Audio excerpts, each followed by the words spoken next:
നിനക്ക് പഠിക്കാൻ പോണോ? ആ ചോദ്യം കേട്ട് ഞാനൊന്ന് ഞെട്ടി. എന്ത് ചോദ്യമാണ് എൻ്റെ ചേട്ടാ? പഠിക്കാൻ പോണോ എന്ന് ചോദിച്ചാൽ ആരാണ് വേണ്ടെന്ന് പറയുക? ഡീ, നീ ചോദിച്ചത് കേട്ടില്ലേ? കേട്ട് ചേട്ടാ, പോണം. ഞാൻ പെട്ടെന്ന് പറഞ്ഞു. ഇതിനിടയ്ക്ക് എനിക്ക് വിൽക്കും തുടങ്ങിയോ? MBAക്ക് ചുമ്മാ അങ്ങ് പോയി അഡ്മിഷൻ എടുക്കാനൊന്നും പറ്റില്ല. എൻട്രൻസ് എഴുതണം. അത് വല്ലതും അറിയോ? ഓഹോ, പുച്ഛം. അറിയാം ചേട്ടാ. ഞാൻ കേറ്റ് എക്സാം എഴുതിയിരുന്നു. 7000-നുള്ളിൽ റാങ്കും ഉണ്ടായിരുന്നു. ഇപ്പോൾ പുച്ഛം ഒന്ന് കുറഞ്ഞോ എന്നൊരു ഡൗട്ട്. അമ്മോ, നീ പൊളിയാണ് മോളെ. സർട്ടിഫിക്കറ്റ് നിന്റെ കയ്യിലുണ്ടോ? ആ ഉണ്ടേട്ടാ, ഞാൻ എടുക്കാം. ഞാൻ ഓടിപ്പോയി എൻ്റെ ബാഗെടുത്ത് കട്ടിലിൽ വെച്ചു. ബാഗിനെ നോക്കിയും പുച്ഛം വാരി വിതറുന്നത് കണ്ടു. പുതിയ ബാഗാണ്. അത് ഞാൻ അധ്വാനിച്ച് വാങ്ങിയത്. ഇതിലെന്താ ഇത്ര പുച്ഛിക്കാൻ? സർട്ടിഫിക്കറ്റ് എല്ലാം വെച്ച ഫയലും കൊണ്ട് ഓടി അടുത്തെത്തി. 5ാം ക്ലാസ്സിലെ പ്രസംഗത്തിന് കിട്ടിയത് മുതൽ സുഗമ ഹിന്ദി പരീക്ഷയുടെ വരെ സർട്ടിഫിക്കറ്റ് ഉണ്ട് അതിൽ. പുച്ഛം വാരി വിതറിക്കൊണ്ട് തന്നെ എല്ലാം നോക്കുന്നത് കണ്ടു. ഞാഞ്ഞൂലിനും ശൃംഗാരമോ, ഞാനെന്ന അഹങ്കാരമോ, മാറാലയും ചെമ്പിലെയും മേൽക്കൂര താങ്ങുന്നുവോ? പേടിക്കരുത്. എൻ്റെ ഫോൺ റിങ് ചെയ്തതാണ്. NTR അത് കേട്ടെന്ന് അമ്പരന്നെന്ന് തോന്നുന്നു. നോക്കുമ്പോൾ വീട്ടിൽ നിന്നാണ്. Hello mister Abhijathyam, how are you doing? ഞാൻ ഫോൺ എടുത്ത ഉടനെ പറഞ്ഞു. NTR അത് കേട്ട് ഞെട്ടി. ഫോൺ ചെവിയിൽ നിന്നും മാറ്റിയിട്ട് ആളോട് പറഞ്ഞു. എവിടെ? മെയിൻ ഇല്ല. ഡ്രിങ്ക്സ് റൂമിലേക്ക് കയറുന്നത് കണ്ടു. രാവിലെ വരെ ഇവിടെ നിന്ന് ഡ്രസ് മാറ്റിയ മനുഷ്യനാണ്. ഞാനും പിന്നെ ആളെ മെയിൻ ചെയ്യാൻ പോയില്ല. അച്ഛനോടും അമ്മയോടും അപ്പുവിനോടും ചിന്നുവിനോടും മാറി മാറി സംസാരിച്ചു. ഇപ്പോൾ മനസ്സിനൊരു സന്തോഷം. ഫോൺ വിളി കഴിഞ്ഞ് നോക്കുമ്പോൾ ആളെ മുറിയിൽ എങ്ങും കാണുന്നില്ല. താഴേക്ക് ചെന്നപ്പോൾ ശ്രീദേവമ്മ പത്രം വായിക്കുകയാണ്. NTRനെ അവിടെ എങ്ങും കാണുന്നില്ല. എവിടെ പോയി കാണും? അമ്മയോട് ചോദിക്കണോ? അവനും ദേവേട്ടനും കൂടി ഒന്ന് പുറത്തു പോയതാ മോളെ. എൻ്റെ നോട്ടം കണ്ട് അമ്മ പറഞ്ഞു. ഞാൻ ചമ്മിയൊന്ന് ചിരിച്ചു.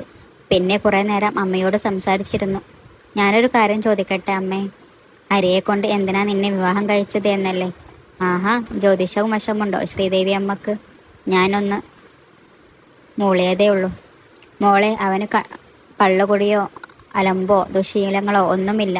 പിന്നെ എന്തിനാണ് നിന്നെ തന്നെ അവൻ വധുവായി തിരഞ്ഞെടുത്തതെന്ന് ചോദിച്ചാൽ വേണ്ട, ഞാൻ പറയുന്നില്ല. സമയമാകുമ്പോൾ അതിനുള്ള മറുപടി അവൻ തന്നെ നിന്നോട് പറയും. പിന്നെ ഞാനൊന്നും ചോദിക്കാൻ നിന്നില്ല. വീട്ടുകാര്യങ്ങളും അച്ഛൻ്റെയും അമ്മയുടെയും കുടുംബക്കാരെക്കുറിച്ചും ഒക്കെ പറഞ്ഞിരുന്നു. നേരം പോയതറിഞ്ഞില്ല. അച്ഛനും NTRും കൂടി കയറി വന്നപ്പോഴാണ് സമയം നോക്കിയത്. 2 മണിയായിരുന്നു. അമ്മ ഊണ് വിളമ്പി വെക്കാൻ പോയി. ഞാനും കൂടെ ചെന്നു. നിങ്ങളിതുവരെ കഴിച്ചില്ലേ? അച്ഛൻ ചോദിച്ചു. ഇല്ല, അച്ഛനും ഏട്ടനും വരാൻ വെയിറ്റ് ചെയ്യുകയായിരുന്നു. ഞാൻ പറഞ്ഞത് കേട്ട് അമ്മ അന്തം വിട്ട് എന്നെ നോക്കി. നിവേദക്ക് രാജഗിരി കോളേജിൽ MBAക്ക് അഡ്മിഷൻ റെഡിയാക്കിയിട്ടുണ്ട്. നീ പോയി 1-2 സൈൻ ചെയ്യാൻ മാത്രമേ ഉള്ളൂ ഇനി. 1-2 സൈൻ ചെയ്യാൻ ഇനി കഴിക്കുന്നതിനിടയിൽ NTR പറഞ്ഞു. എനിക്ക് കേട്ടത് വിശ്വസിക്കാൻ കഴിയുന്നുണ്ടായിരുന്നില്ല. ഇതൊരു സ്വപ്നം ആണോ എന്ന് പോലും ഓർത്തുപോയി. ലോക്കൽ കോളേജിൽ പഠിക്കാനുള്ള അവസരം പോലും ഇല്ലാതെ നടന്ന താൻ രാജഗിരിയിൽ.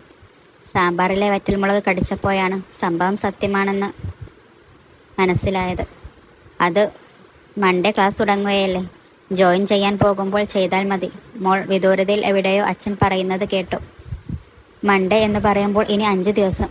ഞാനൊരു സ്വപ്നലോകത്തായിരുന്നു. അതിൽ നിന്നും ഭൂമിയിലേക്ക് വരാൻ കുറച്ച് സമയമെടുത്തു. ശരി, വൈകുന്നേരം മോളെയും കൊണ്ട് അമ്പലത്തിൽ പോയി വരണം കേട്ടോ. NTR എന്നെ ഒന്ന് നോക്കി. എന്നിട്ട് അമ്മയെയും നോക്കി. ഈ സാധനത്തിനെയും കൊണ്ടാണോ പോകേണ്ടത് എന്നൊരു ഭാവം ഞാൻ ആ മുഖത്ത് വായിച്ചു. ആളെക്കുറിച്ച് ഞാനൊന്ന് ആലോചിച്ചു നോക്കി. അപ്പോൾ NTRന് എന്നോട് സ്നേഹമൊക്കെയുണ്ട്. അതുകൊണ്ടല്ലേ എൻ്റെ ആഗ്രഹം മനസ്സിലാക്കി കോളേജിൽ ചേർത്തത്. പിന്നെ ഒറ്റ ദിവസം കൊണ്ട് ഇതുവരെ കണ്ടിട്ട് പോലും ഇല്ലാത്ത എന്നോട് പ്രണയമൊന്നും വരില്ലല്ലോ. പതുക്കെ എല്ലാം റെഡിയാകുമായിരിക്കും. അതോ ഇനി അത്രയും നേരം എൻ്റെ തിരുമുഖം കാണാതെ ഇരിക്കാനാണോ കോളേജിൽ വിടുന്നത്? അങ്ങനെയാണെങ്കിൽ മൂപ്പർക്ക് വല്ല പണിക്കും പോയാൽ പോരെ?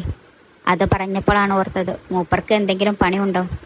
ഭർത്താവിൻ്റെ ജോലി പോലും അറിയാത്ത ലോകത്തിലെ ആദ്യത്തെ ഭാര്യ ആയിരിക്കുമല്ലോ ഞാൻ.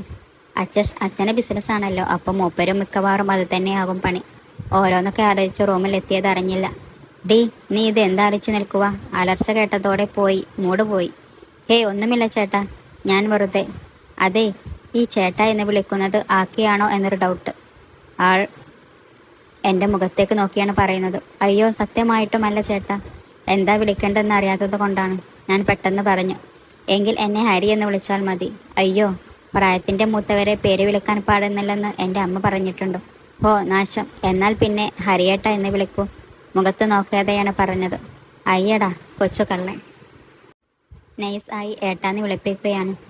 ഡി, ദേ പിന്നെ മൂട് പോയി. ഇന്നലെ വന്നു കയറിയ നിന്നോട് എനിക്ക് പ്രത്യേകിച്ചൊരു ദേഷ്യവുമില്ല. അതുകൊണ്ട് മാത്രമാണ് ഞാൻ ഇത്ര മയത്തിൽ പെരുമാറുന്നത്. പിന്നെ കോളേജിൽ ചേർത്തത് അത് നിന്റെ ഭാവി ഞാൻ കാരണം നശിച്ചു എന്ന് പറയാതിരിക്കാൻ. അതല്ലാതെ എനിക്ക് നിന്നോട് സ്നേഹമോ പ്രണയമോ ഒന്നുമില്ല.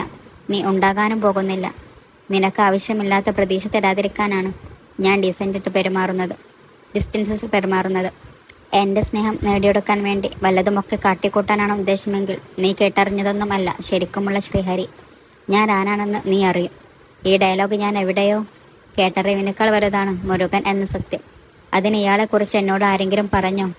ബുദ്ധി ഇതൊക്കെ ആലോചിക്കുമ്പോൾ മനസ്സാൽ പറഞ്ഞതൊക്കെ റിവൈൻ ചെയ്യുകയായിരുന്നു.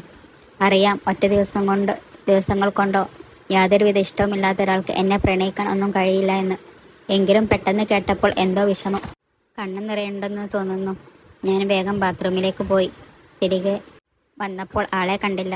ഓഫീസ് റൂമിൽ എങ്ങാനും ഇരിക്കുകയായിരിക്കും. അമ്പലത്തിൽ പോകുമ്പോൾ സെറ്റുമുണ്ട് എടുക്കാം എന്ന് വിചാരിച്ചു. സെറ്റുമുണ്ട് എനിക്കായി വാങ്ങിയത് അലമാരയിലുണ്ട്.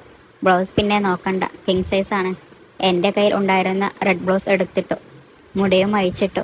കണ്ണെഴുതിയൊരു കുഞ്ഞു പൊട്ടും എടുത്തു കുത്തി. ഓർണമെൻറ്റ്സ് എല്ലാം ഞാൻ ഇന്നലെ തന്നെ ഊരി വെച്ചിരുന്നു. ഒരു ജിമിക്കി കമ്മലും താലിമാലയും 2 വളയും. കണ്ണാടി നോക്കിയപ്പോൾ മൊത്തത്തിൽ ഞാൻ ആളാകെ മാറിയതുപോലെ തോന്നി. അമ്മു തന്നെയാണോ ഇത്? മഠത്തിലെ മരുമകളുടെ ആട്യത്വം വന്ന് തുടങ്ങിയോ? റെഡിയായി ഇറങ്ങി വന്നപ്പോൾ അമ്മയുടെ മുഖം തെളിഞ്ഞു. മകൻ പിന്നെ അൾട്ടിമേറ്റ് പുച്ഛം. വണ്ടിയിൽ കയറാൻ പോയപ്പോഴാണ് കോമഡി. ജാഗർ, ഞാൻ ആകെ ഇൻഡിക്കയിലും മാരുതിയിലുമാണ് കയറിയിട്ടുള്ളത്. കണ്ണാ, നാണം കെടുത്തല്ലേ നീ? ഭാഗ്യത്തിന് ഡോർ ഓപ്പൺ ചെയ്യാനും സീറ്റ് ബെൽറ്റ് ഇടാനും വലിയ പ്രയാസമുണ്ടായിരുന്നില്ല. ഈ ജാഗർ കൂടാതെ ഒരു മിനി കൂപ്പർ, BMW, പോർഷെ, അത്രയുമുണ്ട് പോർച്ചിൽ. എല്ലാത്തിൻ്റെയും നമ്പർ 999. ഇതിനൊക്കെ പെട്രോൾ അടിക്കാൻ തന്നെ എത്ര ക്യാഷ് വേണ്ടിവരും? ലോക്കൽ ഓട്ടത്തിന് ഒരു കുഞ്ഞു വണ്ടി വാങ്ങിയിട്ടൂടെ? ഈ വണ്ടിയിലും 5 പേർക്ക് പോകാം. സാധാരണ മാരുതിയിലും 5 പേർക്ക് പോകാം. അമ്പലം അടുത്ത് തന്നെയാണ്.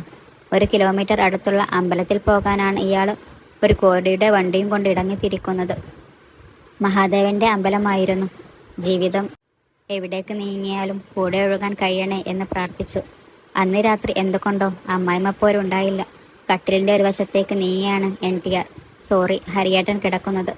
ആളെ തൊടാതെ ഞാനും ഒരു മൂലക്ക് കയറി കടന്നു. പിറ്റേന്ന് രാവിലെ ഞാൻ എഴുന്നേൽക്കുമ്പോഴും അയാൾ ജോഗിങ്ങിന് പോയിരുന്നു. വന്നപ്പോൾ ഗ്രീൻ ടീ കൊണ്ടുപോയി കൊടുത്തിരുന്നു. No mind. നീ വേഗം റെഡിയായി വരണം, ഒരിടം വരെ പോകാനുണ്ട്.